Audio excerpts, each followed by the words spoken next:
So everybody, welcome to the Search Mastery Interest Group speaker series. We're really glad that you're here. And for those of you who don't aren't familiar with our program, we explore the foundations and practice of search, including skills education and literacy. And today, we are really excited to have Dan Russell, who has been here several times before with us, always with an update on some variation of this topic of new pathways for search, because things are changing so much. And I'll tell you a little bit about Dan before he gets started. Here he is with his book, The Joy of Search. And Dan has been working in artificial intelligence and human-computer interaction for nearly 40 years. He has worked at several of the top technology invention companies in Silicon Valley, Google, Apple, Xerox, and IBM, and has been at the forefront of many of their innovations. Dan currently teaches at the Human AI group at Stanford's Computer Science Department and was in the core search engineering team at Google for over 17 years. He has written over 200 technical articles for professional journals, as well as articles for the popular press. His most recent book, The Joy of Search, an Insider's Guide to Going Beyond the Basics, is now out in paperback. He has taught over 1,000 classes in person in venues ranging from fourth grade classes to professional classes for reference librarians at the Library of Congress, including classes here at the University of Maryland in the College of Journalism. He's been on the faculty at Stanford, the University of Maryland, the University of Zurich, and serves on multiple boards of information schools, including the University of Maryland College of Information's iLead Council. His online classes have been watched by millions of students for an accumulated watch time of more than 450 years. Dan now teaches human-computer interaction and AI at Stanford and the University of Zurich. And before I turn it over to Dan, I want to mention to everybody on the webinar today that if you have questions during the course of Dan's talk, you can go ahead and put them in the chat, and I'll be monitoring them. And some of them, when appropriate, I'll break into the talk and get Dan to answer those. And there will also be a Q&A session at the end of the talk. So, Dan, I'm going to turn it over to you. All right. Let me share my screen. Everything's optimized. Share. Start. There we go. Looks good. Okay. So as you know, the internet is full of claims and counterclaims about absolutely everything. People are searching for vaccine information. They're searching about uncivil society, the politics, whether or not birds are real, chemtrails, you know, the whole gamut of things. But as you might expect, a lot of that research that they do is not great. You've probably seen this before, right? You may have even done it before. And the root of the problem is really that the loudest, most prolific voices in the internet really have no idea what good research should be. They don't have any great models to follow, or very few. And part of the point of this lecture series and my book is to give people these better models. But in fact, we live in this sort of weird Dunning-Kruger-esque world where they don't know what they don't know. So in this talk, I'll be talking about my experience teaching people to search, my research on how people search, and what we're going to do about it going forward. So as Marianne mentioned, I wrote this book a couple of years ago. And the point behind the book really is actually, after looking at so much data, I've looked at 1 billion lines of log data from Google. I've looked at interviews, all kinds of qualitative studies, quantitative studies, all the whole bit. And yet people are not great at search. How is this possible? Let me tell you. Let me start with an example, though. That image you saw on the very first slide is something you might have seen. It's been on the covers of other books and so on. And so it's a pretty well-known image. And I was wondering, one of my research questions was, where did that come from? So if you do the obvious thing, right, which in the Google verse is to do search Google for image. And so you can take the image, right click on it, search Google for the image, and you will find This is the result. So Google Lens tells you it's the Flammarion engraving by Camille Flammarion. Great. Now, think about this for just a second. You could have asked a large language model, like, say, Gemini, what is this image? And you upload the image and you ask the question, and it gives you kind of the same information. That makes sense. It's Google. It's Gemini versus Google Lens. However, let me tell you, that makes sense, but it's not obvious that that's going to happen. We'll talk about why in a minute. But what we get here is a nice description, consistent with the Google description, but you can't get to the actual document itself. You have to use Google. And in this case, I went to Google Books and I looked at the book. And it's a French book, right? It's great. And it's from 1888. And if you go actually look at the metadata for the book, you'll find all this information about the book, where it was published, where it's held, et cetera, et cetera. And you discover that this is not actually a medieval woodcut. It was made in 1888 for the publication of this book. Great. So we've debunked one notion that woodcut is not actually a medieval woodcut. It's in the style of, and it's, from the 19th century. But, you can actually download the book, the whole book itself, through Google Books and do that. Why am I telling you this? Because here's an observation. You have to realize that different search tools, different search systems have fundamentally different capabilities, different behaviors. And part of your job as a search master is to understand what they're good at and what they're not good at. So you have to be able to negotiate that skill set. So let's talk about where we're going with all this, because the AI new renaissance, the new world, and I say renaissance because AI has been around since the 80s. I got my PhD in artificial intelligence back in the 80s. And so this is the new wave of AI.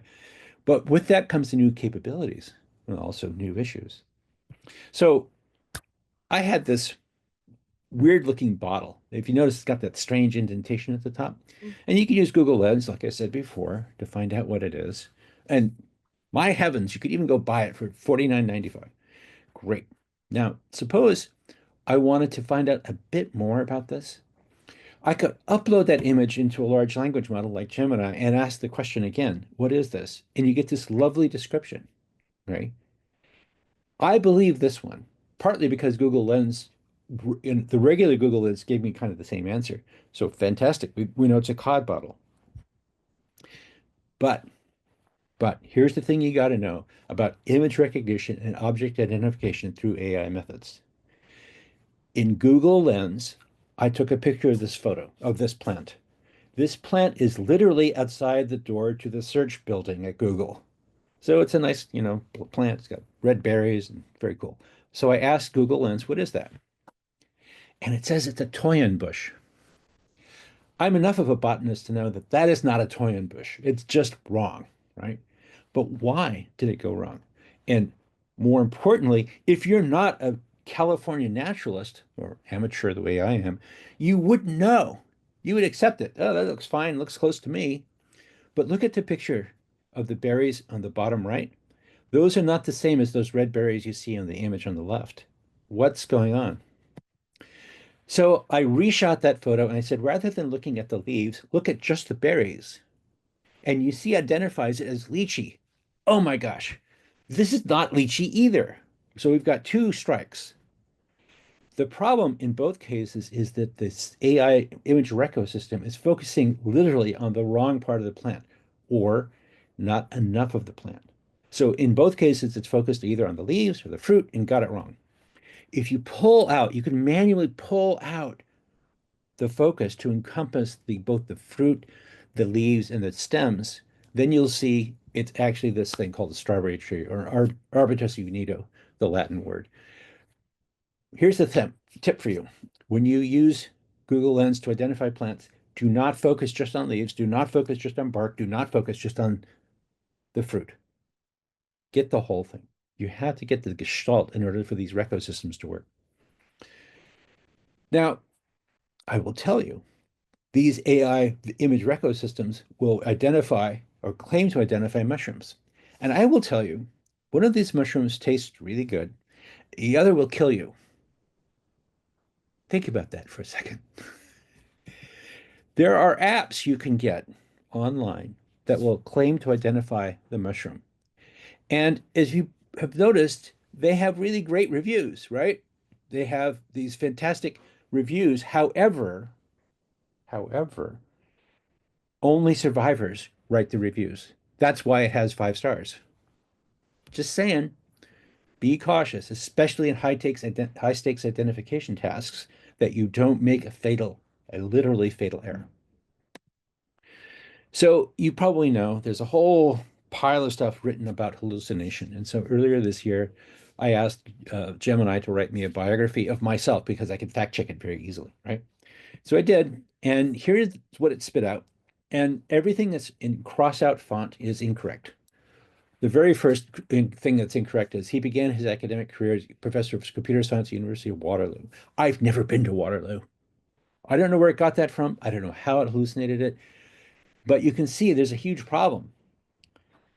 Here's an axiom you can take to the bank today. Hallucination is a real problem. It continues to be a real problem. I'm going to show you some more examples. But when you see factual data like this, you have to validate it. This is an eternal truth for all searchers. You have to validate these things. You can ask questions like which US president at the University of Wisconsin-Madison, maybe you saw this on the social media. This is all wrong, right? So I thought, well, what I'm going to do is try different large language models and ask it something that I can fact check very easily. So I got a list of 4,900 different musical composers. And here's the list there. Goes for another 4,900 rows. And I wrote a little piece of code that would take the name of that person and ask ChatGPT or Claude or Gemini, is there a website devoted to the music of this person? Right. And you can see here, the top three, it says no, but the fourth one there, it says yes. However, ChatGPT, when I asked this question for these 4,900 composers, said yes for 1,200 of them. However, 49% of those answers are wrong. 49%. Because you can check, right? Because it gives you a website and then you run Whois to check whether or not their website really exists. So you write that piece of code, you find out basically half of the answers are wrong. So I did the same thing with Gemini, and Gemini said, oh, 4,700 of them are correct. I'm really skeptical because I just ran it on ChatGPT. So if I do the same thing with Gemini, 95% of the answers are wrong. Hallucination is a deep, deep problem because, for example, look at these websites here on the right-hand side. It has made up. Those are not real websites. They never existed. If you go to the Internet Archive, you will not find any hide nor trace of any of those things. So factual data, large language models, not so great. I'm sure it will get better. I'm sure there's things that people can do and so on. But when you're doing stuff like this, you can validate it very, very quickly. Let me give you another example. So that's one kind of hallucination error. Here's a different kind. I went to Gemini and said, what's Google's large whiteboard application that lets people brainstorm quickly? Right? What is that? It's Google Jamboard. Awesome. Except there's a small problem. Google shut down Jamboard over a year ago, right? So what happened here? What happened here is that there are a lot of websites saying, here's Jamboard, here's what it does, but the large language models missed this little announcement that was deprecated. So here's the takeaway from all this. What you're seeing with large language models are effectively cybernetic mansplainers, and they need to have some humility. And I'm going to call it epistemic humility. Epistemic in the sense of how do you know what you know? What's your epistemology for that? What's your basic understanding of what you know? These language models do not have any humility. And so they will confidently assert things that they have no idea whether or not they're true. That's a problem. So you also need to know, as I said earlier, you need to know what capabilities different systems are and their properties. So here, for example, is Google Scholar. I assume all of you know about Google Scholar.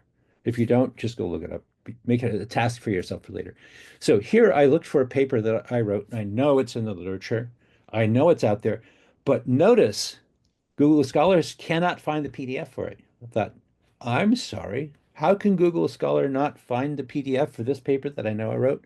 I know where it is. Why doesn't it? Interestingly enough, Semantic Scholar can find it. See the second hit here? There's a link to the PDF. So, word to the wise, Scholar is great, has incredible coverage, incredible depth, but Semantic Scholar is better at finding PDFs. That's just true. And one of the things you should be doing is understanding the difference in capabilities between different search engines, between different capabilities that different systems offer to you. Here's another example. This is from 2017, Google Photos. And I did the query that you see at the top, my cat, and shows me a bunch of pictures of cats. I'm not sure that that Egyptian statue in the bottom row is my cat, but it's fine. Most of them are my cat. Great. 2017. Now I did this earlier this year and I got one result back. What? What's up with that? What is up? Here's a fundamental issue with a lot of AI systems you're seeing now is that they change constantly. In this case, you're seeing a regression, a turning back to a previous and not particularly desirable state. So the problem we have as system builders, as people who are doing research in this, is how do we support a user's mental model of the system when it changes every day?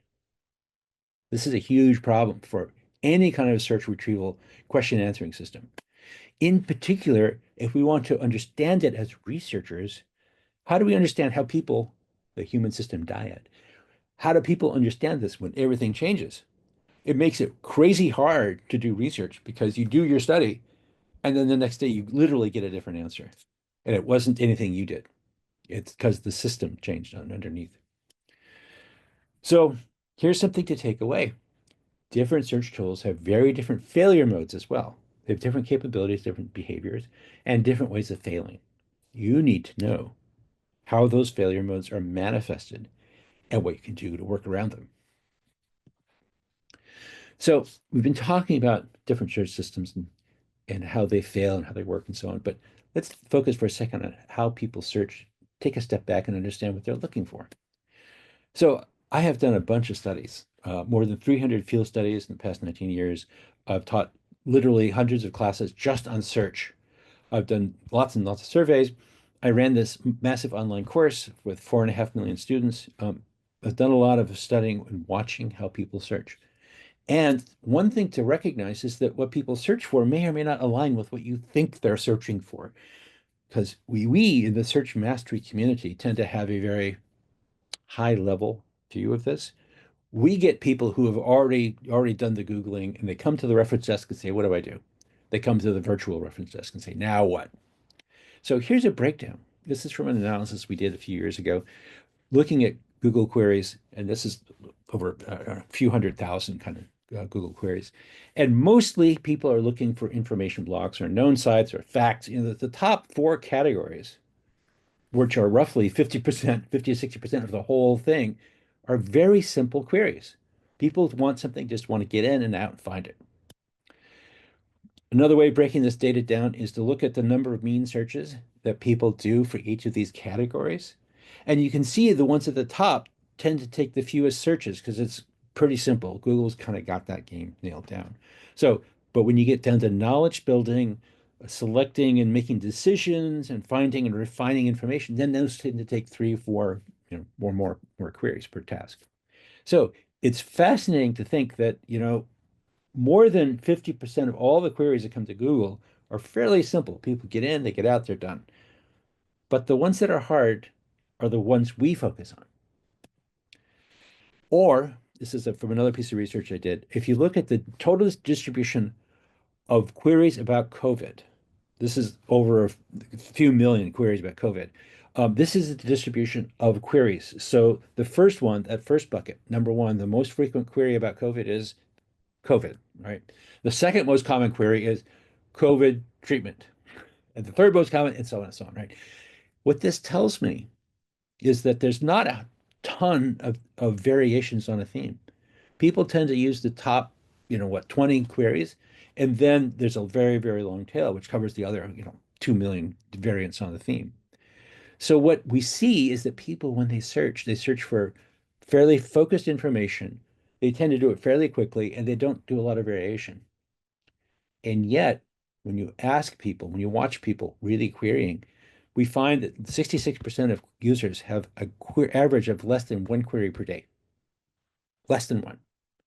So what I find fascinating about this is that respondents will tell you, are you confident? Are you unskilled? Or how would you rate yourself?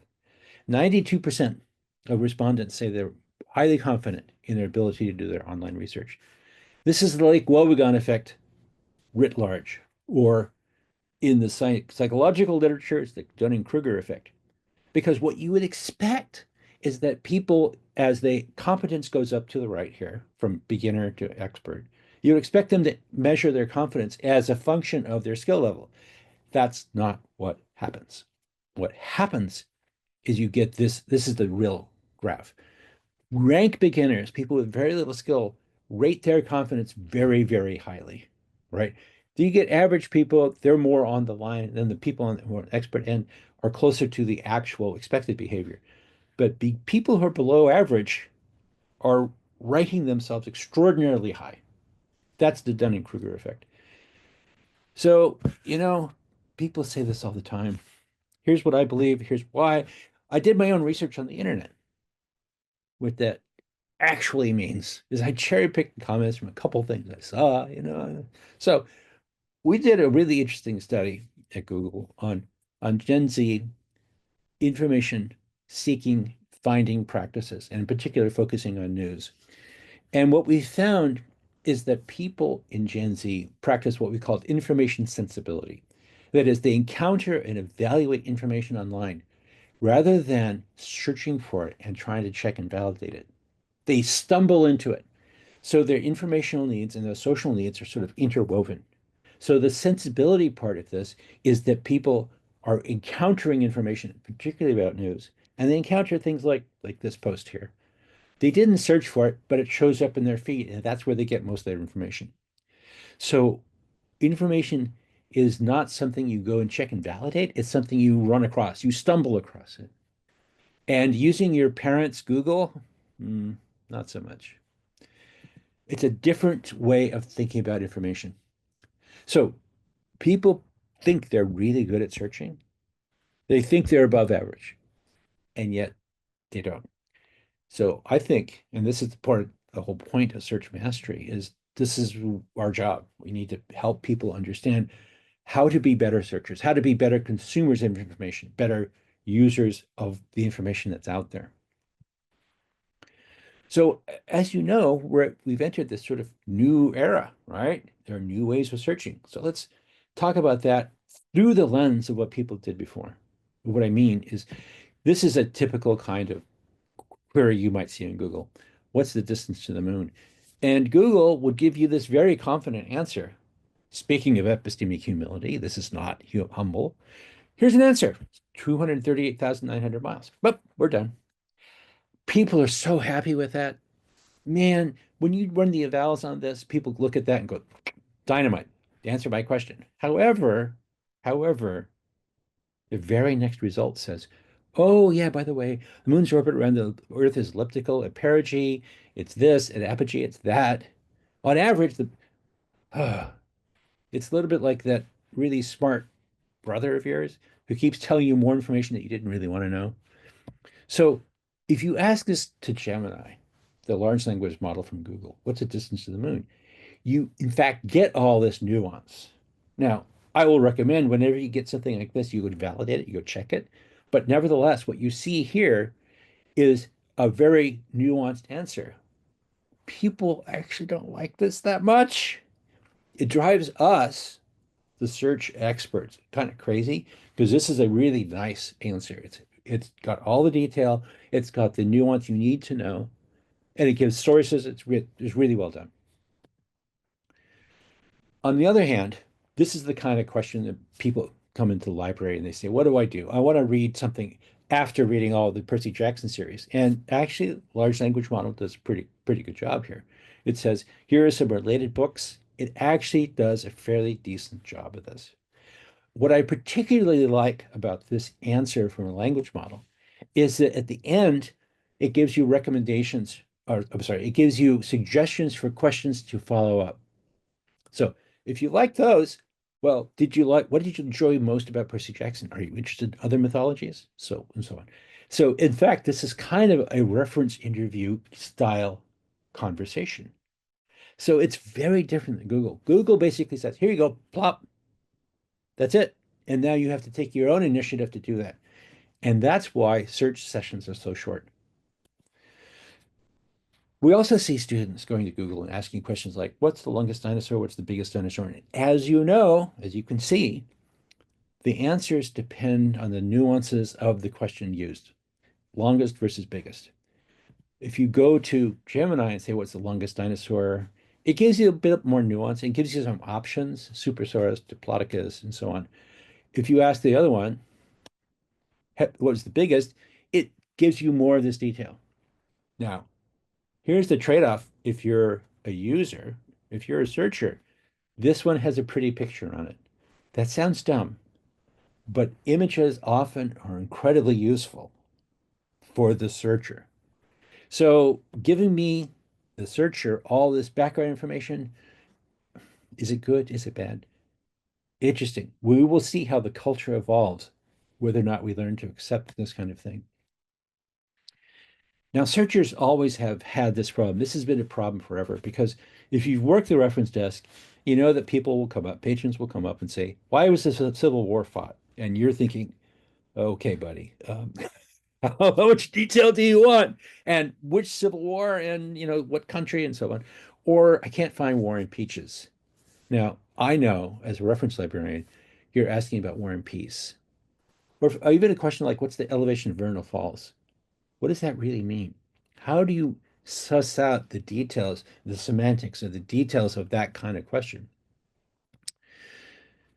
So, a thing that I wrote about recently on my blog, Search Research, is this question about how do you find a related website? So, if you go to Google and ask, how can I find a website that's related to another website? Say, I want to find websites that are similar to Search Research. The answer Google will give you is use the related operator.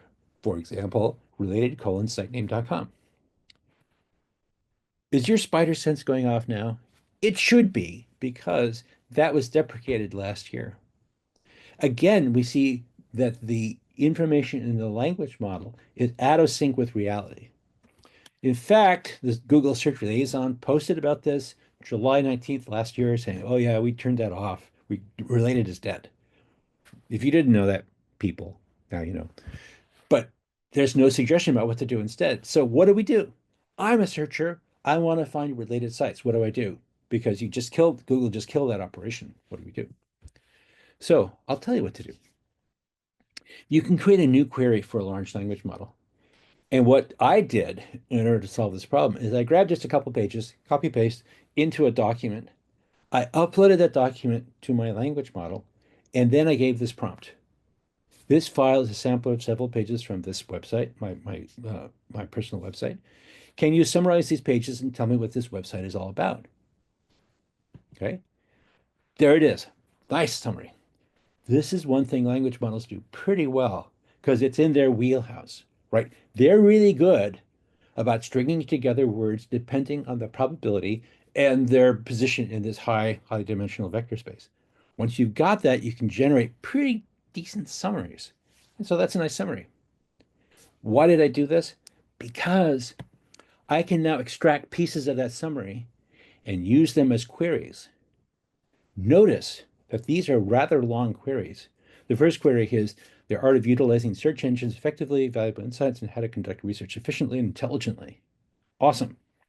If you pour that into Google, if you would have done this 2 years ago, it would have said, what? What's wrong with you? Make your queries short and to the point. But now the world is different. Now we get this AI intervention. And so these are the top, 6 search results, which are pretty good. This is effectively the related operator, but now you have to do an additional step, this extraction, summarization step, and then put that into Google, and that will actually find you actually pretty decent results. I was happy with this. And some of these I didn't even know about. So this is great. So using large language models for search is very different kind of game. Sometimes it's really useful to use a language model to ask language style questions. So I saw these words show up in my reading, and I thought, mumblecore, synthcore, electronic core, cottage core, what is this? So if you get these words into Google, you kind of discover like nuances of cottage core. But I wanted to find out the bigger question, what's happening to the language? And can I find more words like this? And as you know, Google does not have partial word match, right? You can match whole tokens using the star operator, but it will not match partial substrings like dash core. So I asked ChatGPT, what does the dash core suffix mean? It gave me this really nice answer, right?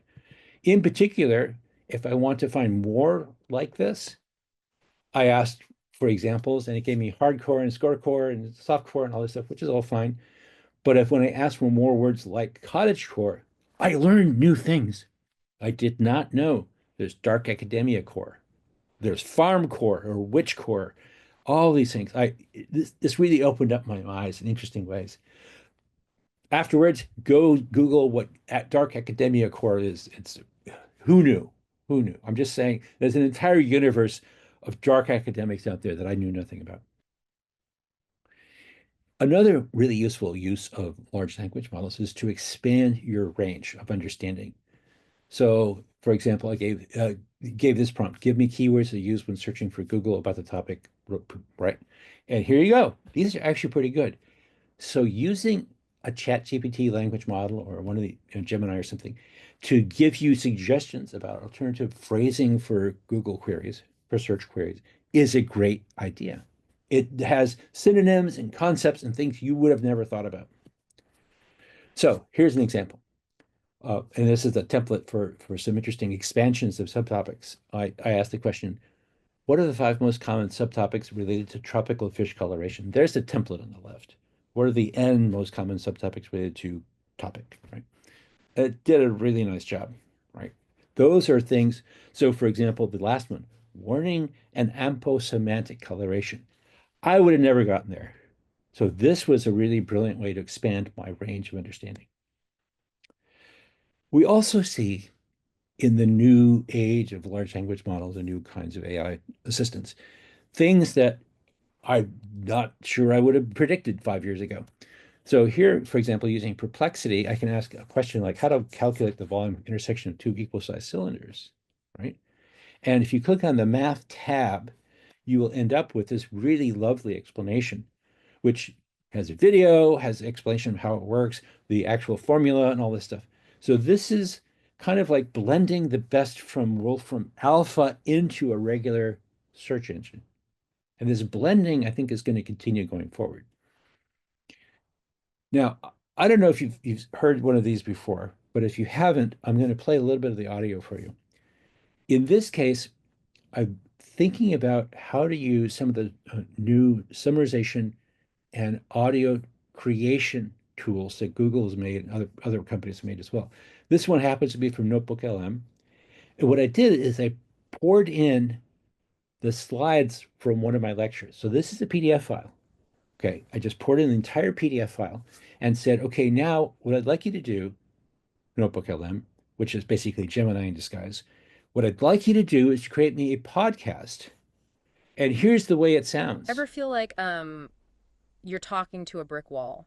You know, like trying to get your tech to understand what you want, but it's just not getting you. It's like they speak a different language sometimes. Exactly. And that's kind of what we're diving into today, this whole idea of I'm going to skip mental forward. models. It's like natural language processing come in, which sounds very jargony. It does. But essentially, it's how AI is trying to understand not just the words, but the meaning behind them. So like I could not have said that better myself. So one of the things to notice here is the prosody, the tone, the summary is actually quite good. You can get the transcript and look at that if you'd like, if you're old school, say, or you can put it on your telephone and walk around and listen to it if you want like that. So there's bunches of new kind of interesting capabilities coming ever out. feel like So Another version of that same thing is called Illuminate. It's another thing from Google. Illuminate allows you to pour in content. And here they've already generated a few of these. So they poured in David Copperfield, Dream Psychology, Don Quixote, and you can go and listen to 5-minute summaries of David Copperfield or whatever. You can also do your own content. For instance, I poured in one of my lectures and said, "Give me the 8-minute summary of that." And it's a little bit like what you just heard. Learning.google.com is a new version of summarization. So it's kind of a focused, fine-tuned large language model for learners. So I can say, look, I want to learn about, say, in this case, what's the book The Joy of Search about? Again, a nice summary, along with some summaries on the bottom, an interactive model. So you can actually go probe for the details of that book. So that opens up, well, I knew that book, but you might not. So if you could go find out about it that way. Or you could ask about something a little more obscure, the Alp in Switzerland, and it will tell you about that. And it's basically trying to give you an interactive tutorial experience around concepts that you may or may not be able to find with a regular Google search. So what I'm telling you is that the general future direction is that we're going to have AI everywhere. So all of your future sort of interactions with any kind of model, any kind of system online is going to have some AI thing built into it. I know, not that's not probably a huge surprise to you. I want to point out something interesting about that, though. We're probably not going to get hit with a giant AI rocket one day, but it's going to slip in insidiously into our lives. And what I mean by that is, for example, here's a post I saw on Meta the other day. Um, Baby is trying, the cat has brought us a headless mouse. The best part of the mouse, you must understand, trimmed and edible. Lovely, right? Ay, ay, ay. Okay, this person loves their cat. But Meta thought it'd be a really good idea to add something to it. So it triggered an AI commentary about the post. You want to learn more about edible mouse parts? Where can you buy edible mouse parts? How to trim and cook mouse. Ay, ay, ay. You see the problem. Here, the AI has been triggered without epistemic humility, without any common sense. And that, my friends, is going to be the hard problem of AI, is doing the common sense stuff. Because it's easy to invoke the meta, in this case, the meta large language model to create these summaries. But whether or not you want to, different question. You also know about AI in the mode of spell correction, something like this. I can't get the cant of their head correct. And then spell correction comes in and says, actually, yeah, this is the way you want to fix it. So this is a classic small AI problem, and it just gets it right. However, it's insidious in an interesting way. So you might want to spell correct that to that. That makes sense. I like that. I love it that it does that for me. I spelled a name that way. It looks in my contact book and says, oh, you meant that. Yeah, that's correct. Wonderful. Now, here's an interesting step. If I wrote in my document, the population of Japan is 110 million, it's actually wrong. So should my spell correction system fix up that typo? Oh, I meant 125.1 million, not 110. This is insidious because imagine not spelling correction, but concept correction, where an AI steps in to say, oh, no, that's not what you meant. You meant this. The World Trade Center was destroyed by a cabal of government using explosives. See where this goes? We're sliding down this interesting slippery slope where whoever owns the language model gets to do the correction. Careful. That's an insidious thing. Because does your mental model of AI include its notion of concept correction? And who gets to correct what concepts? So, last section here. Where is this all going? Giving you a little bit of an idea there, but interesting question. What kinds of questions can you ask? So here's a text in Mayan.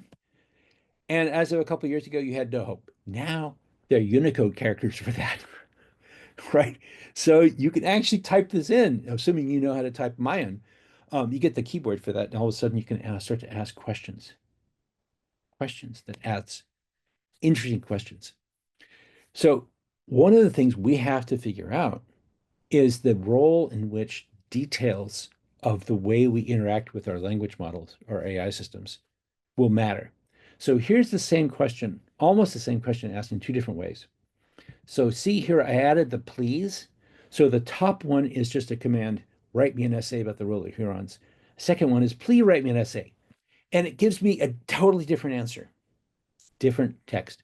So are we now all going to be baby robo-psychologists? So in the I, Robot series, Susan Calvin was the robo-psychologist, which is the protagonist of the whole thing. Do we need to do that too? Let me ask you this question. Do you have to be polite to your AI system? Or should you be commanding and demanding?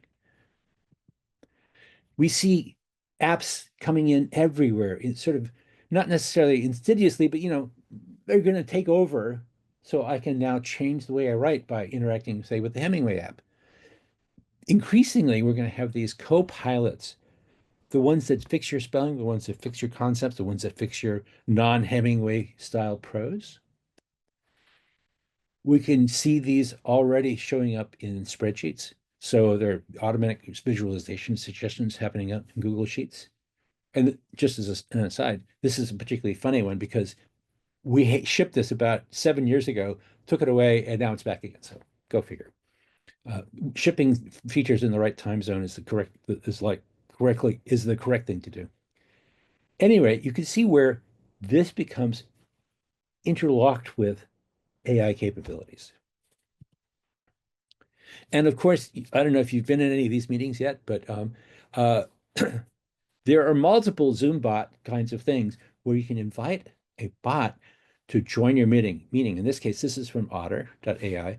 So this is, you see in the right there, upper right, Julia's Otter pilot attending the meeting. And after the meeting, you can ask the question, what are the action items from this meeting? And it will tell you. Brilliant, love it. What does this mean for search mastery? What it means is that all of a sudden we have a new search surface. We have a new information access point. So I may send my bot to attend my meetings, but then I have to think to remember to ask it those questions. Where's the future of this? Entirely new categories of things that can be searched for and found out. We can not only search for classic Google style content, but now we can search for music, which you've been able to do in other places, but code, different media forms, Excel functions, and code is going to be a big deal. Whole nother talk about search mastery of code. We'll talk about that separately. But all of a sudden, the kinds of things available through search is very, very different. Remember what I said about understanding search capability? That's really true. And the capabilities continue to grow. So here's a little, I'll play a couple of seconds of this. This is a clip from one of my classes that I ran through the HN system. And I said, convert this into Spanish. And if I play it. Hola, me llamo Dan Russell. Soy científico en Google y trabajo en buscar. Y enseño clases como esta porque mi objetivo al hacer mucho de este tipo de trabajo es ayudar a las personas a convertirse en mejores buscadores. Y eso es lo que... It's not bad. It's not bad. The point is, they did two things here. A, they cloned my voice. B, they made me speak Spanish. And I speak Spanish, but not like that. That's pretty good. And the third of the two things is that they changed the animation to make my voice and lips sync. So that was pretty impressive. All of a sudden, can I do this for any language? Could I do it for, say, Arabic, modern standard Arabic? Could I do it for Hindi? How about Tagalog? How about, you see where that goes, right? Search is now not just finding the content that's been statically created, but also understanding what it could be transformed into, maybe your language. I want to see this in Finnish. We could do that. So in particular, when you think about music, you can think about this world of what we call the Bach faucet, where you can generate basically an infinite amount of different kinds of music. So this is synthetic Schubert. This is synthetic Chopin. pretty damn good. And this is not being performed by a human, but the music is both synthesized by the AI and performed by the AI. So now you can hear Handel, and if I jump it forward a little bit, the chorus comes in. So you see where this is all going. We're not only searching for things that have been compiled and created in static, but things that are described and then you instantiate them on the fly, right? How do we do that? I mean, this is such a thing that I now have a theme song for our AI class. So I teach, as Miriam mentioned at the very beginning, I teach HCI and AI. So this is a class I teach with Peter Norvig. And so we have a theme song because, you know, every class should have a theme song. So this is at the beginning of every class. Peter and Dan teaching AI at Stanford, where hearts turn to ice, robots learn to feel, machines feel alive. You get the point. This is great, right? Again, remember that part of the point here is that we can synthesize a different one for every single class. We can create an emo rock style performance for the content of the day. I have no idea if that's useful, but it's an interesting twist on search. So what I'm ending up with here is, you know, where's this leading us? What it counts as creativity. So here's a bunch of synthetic art, and we have these deep issues about copyright and attribution of style. So this is a still life in the style of Vermeer, or what is that a tag for this kind of image? Can I, for example, say image type colon a Vermeer style? What does that mean? So, as I said, what does creativity mean? When I can simulate Botticelli by saying, hey, give me an image of Keira Knightley as Venus in The Birth of Venus by Botticelli. That's the prompt, right? And it gives you this very nice image. Can you search for a style? So, am I searching for a Renaissance rendering, a Baroque style, or a Cubist style? Because you can think of a style now as an entity, something that's potentially searchable for. What is that like? So we're going to have more and more and more of these things, right? So this is a partial list of some of the language models that are out there. And these all have very, very different capabilities. And as I said, their capabilities shift day by day by day. So what ChatGPT 3 does is not the same as ChatGPT 4. It's not the same as Alpaca, et cetera, et cetera. You get the point. So last few slides. I think where we have to end up here is we've got all these different kinds of abilities. And once upon a time, when we were librarians, our libraries were carefully curated. They were carefully written. They were collected. The magazines were carefully managed and so on. And you had indices which were standardized. We knew how to do all of that. I knew what MARC was, right? I knew what a catalog entry was, and I knew how to use it in hand-to-hand combat. But the world is different now. Now we not only have entities that are basically implicit but searchable, but do they have the attributes I want to select on? Interesting question. So we're living in this interesting world where we have to perceive what the knowledge gap is between what I need to know, what I'm seeking to know, and what I can find out. We still need those skills of research. And I think there are skills that are going to be ephemeral, like how to use the related colon. That's ephemeral. That's gone. That operator is history. What are the next skills we need to know? I think our students need to have this attitude of curiosity and persistence, because one of the key attributes going forward is that research is going to rely on your ability to persist. And you still can't look everything up. So what do you do? How do you triage? How do you manage that? And ultimately, what do you believe and why? And what skills will you need going forward? This is a metacognitive question we all need to know the answer to. So the sum is, things continue to change. They will continue to change rapidly. And tomorrow's illiterate will not be those who cannot read and write, but those who cannot learn, unlearn, and relearn. This is the search landscape we are entering now. And it's not the same landscape we were in 4 years ago. But welcome to the new world. We live in a world where it could be swimming in a sea of trivia and much that's sensationalistic and just untrue. But we have new kinds of literacies arising, ways of looking at information world that treats information, its manifestations, and uses as first-class objects. Students and teachers who understand these basic properties will immediately be immensely capable. Thank you very much.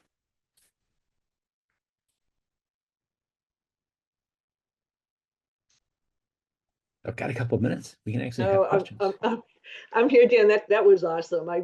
Great. So interesting and entertaining. We do have a couple questions Uh-huh. in the chat, and we do have a couple minutes. So before I go to those, I wanted to follow up on one concept that you were alluding to at the, well, you addressed, but in a slide or two toward the end of the talk, which is this idea of the AIs actually creating entities that can be that could be searchable. Yeah. Yes.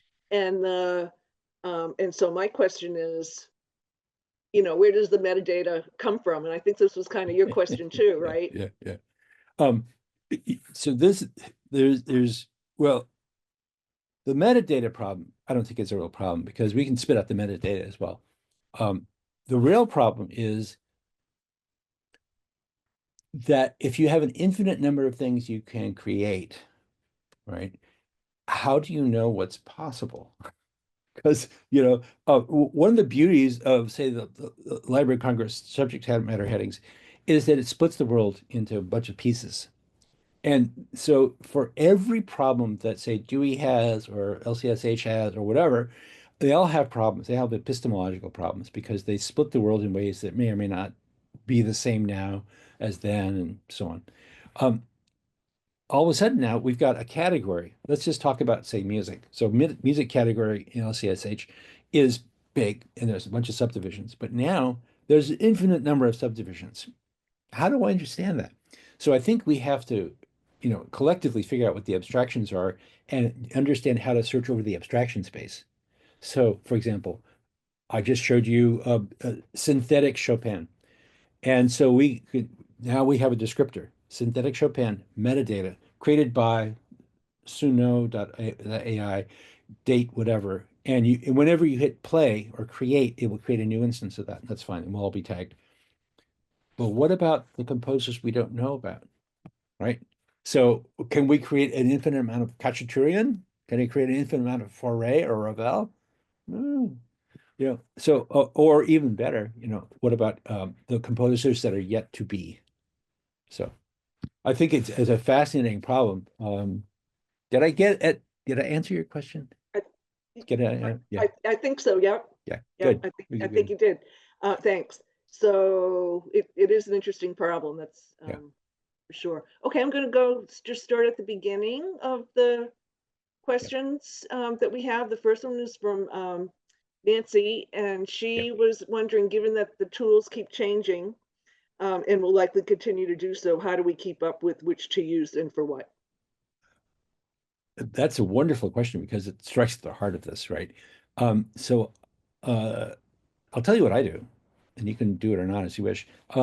I have now subscribed to a bunch of newsletters, and I hate newsletters because, I need yet another distraction, like a hole in the head, right?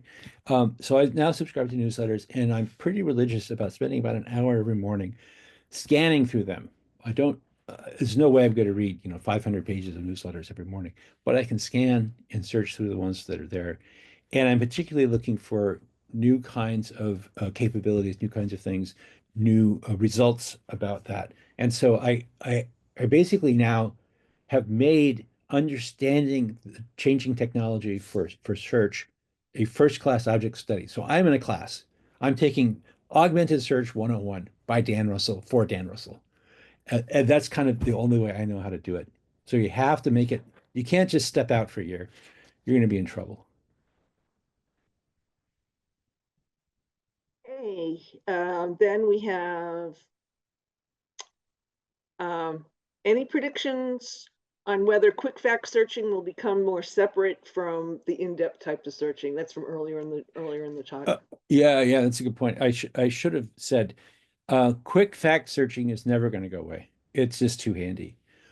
So what's the number of the local pharmacy? I never remember to write it down, but I just search for it. And so that kind of thing will be always around, I think. unless a search engine company goes away, but that's a different problem. But I think quick fact searching like that is never going to die. It's too handy. And I do not want to spin up, Chat GPT to ask the phone number of the pharmacy because it probably doesn't know it anyway. So it's just, they will coexist. Okay. And then we have a question. How do you think retrieval augmented generation will impact library research? From Joyce. Yeah, I see that in the chat. Another good question. I thought about talking about RAG. The acronym is RAG, Retrieval Augmented Generation, and it's going to be important because one of the nice things about RAG systems is that you can say, here's a curated collection. Librarians are really good at that, right? Creating curated collections. So here's a curated collection for whatever purpose that is. And then you can then do a searches effectively scoped to that content space. So Notebook LM from Google is basically that for you can then generate whatever curated collection you want and then ask questions with respect to that. So I think it's super important. Maybe one of the things librarians will do is in response to their patrons' requests is to create their own generated set, their own set that they can run RAG against. I know, for example, legal firms are doing this. They're creating RAG sets for whatever piece of law they do. If it's constitutional law, that's, torts or whatever, they can actually go ahead and do that. Similarly, for mechanical engineering firms, same kind of thing. Patent people, they have their own kind of thing. So super important. Sorry, that's another talk.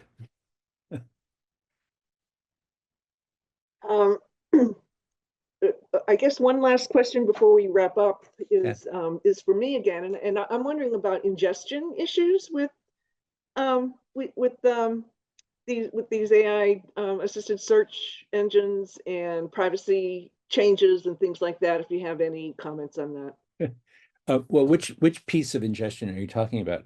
The crawlers and building up the training sets, that part of it? No, more ingestion of the queries and ingestion of the queries and So, who is yeah. and So who's making them and got it. So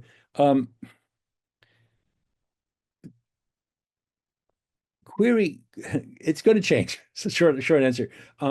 What I'm finding particularly interesting is the way in which the multimodal capabilities of, say, Gemini or ChatGPT or Perplexity or Claude are really changing. So, for example, in Claude, you can, and this is another thing where each different LLM system has its own capability space.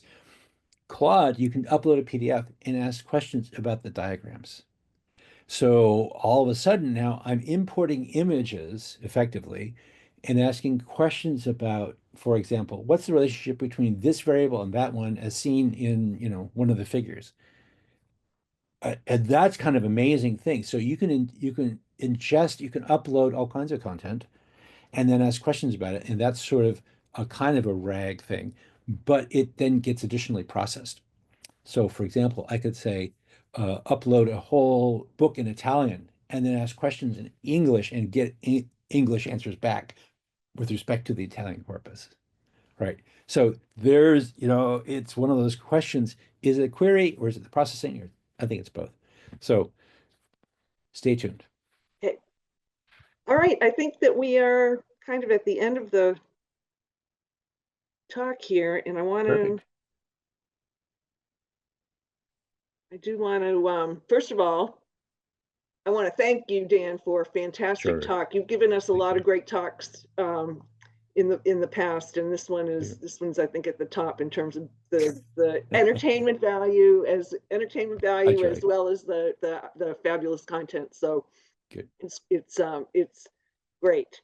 This talk was recorded, so if people on the webinar want notification of when it's available, just let me know at mfrancy1@umd.edu.